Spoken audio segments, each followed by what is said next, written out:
Bismillah, Assalamualaikum warahmatullahi wabarakatuh.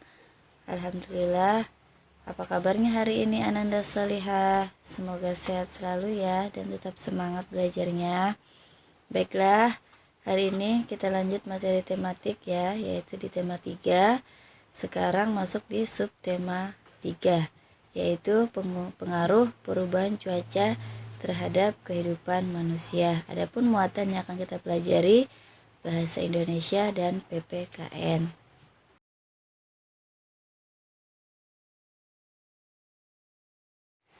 Bahasa Indonesia, pengaruh perubahan cuaca terhadap kehidupan manusia.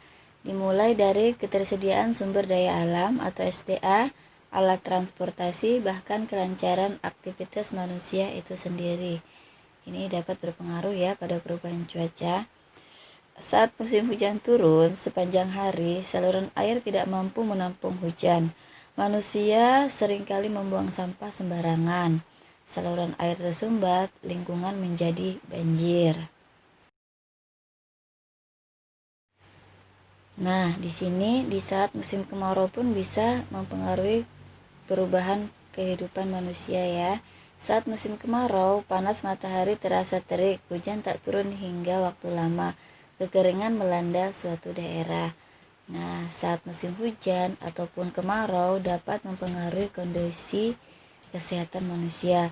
Untuk itu, kita harus menjaga kondisi tubuh. Caranya dengan makan makanan bergizi. Kita pun harus berolahraga secara teratur dan jangan lupa untuk beristirahat yang cukup.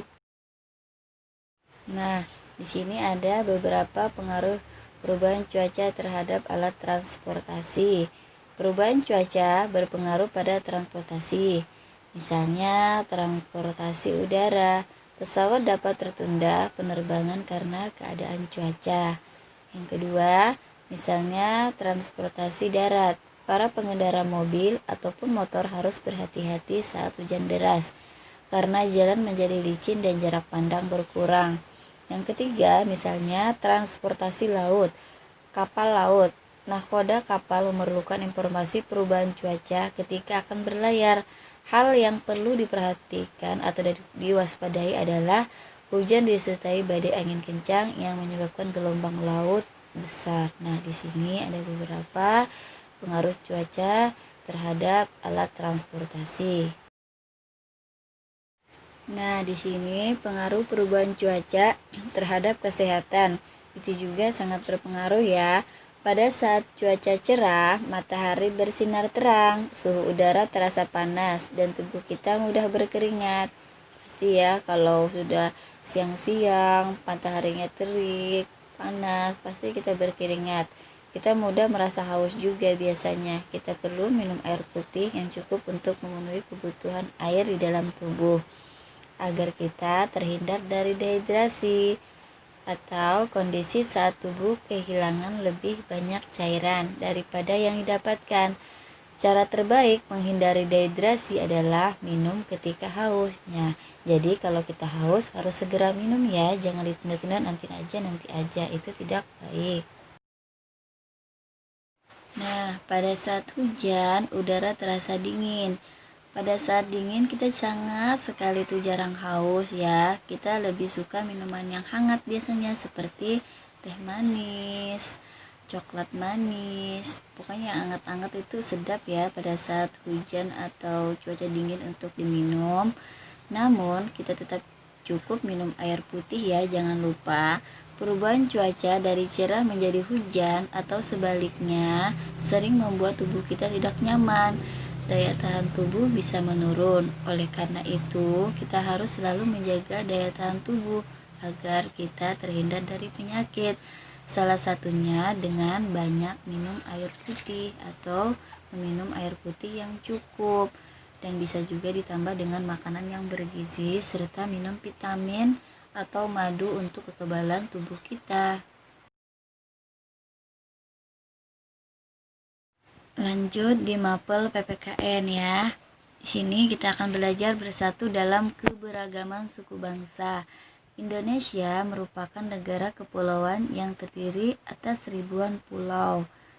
Hal ini membuat bangsa Indonesia memiliki beragam suku bangsa. Sebagai bangsa yang memiliki beragam suku bangsa, perbedaan suku menjadi negara kita semakin kaya. Seperti dalam semboyan Bhinneka Tunggal Ika, yang artinya meskipun berbeda-beda, negara Indonesia tetaplah satu. Nah, jadi kita harus bersikap rukun agar bangsa Indonesia menjadi bangsa yang semakin maju. Saling menolong dalam keberagaman. Manusia merupakan makhluk sosial yang tidak bisa hidup sendiri dan membutuhkan bantuan orang lain. Jadi kita ini hidup, kita pasti sangat memerlukan bantuan dari orang lain, dan kita tidak bisa mengerjakan sesuatu itu dengan sendiri, pasti kita membutuhkan orang lain ya. Tolong menolong dapat dilakukan di rumah, di sekolah, atau dimanapun kita berada. Misalnya membantu adik menyimpan mainannya, dan masih banyak lagi. Tolong menolong juga harus dilakukan dengan ikhlas dan tidak membeda-bedakan latar belakang. Dengan begitu, bangsa Indonesia akan menjadi bangsa yang kuat karena selalu menjaga persatuan dan kesatuan tanpa membeda-bedakan suku bangsa yang ada di Indonesia.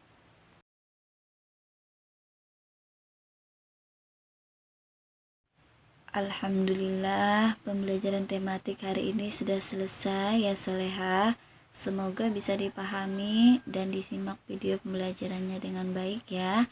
Barakallahu fikum. Syukron. Assalamualaikum warahmatullahi wabarakatuh.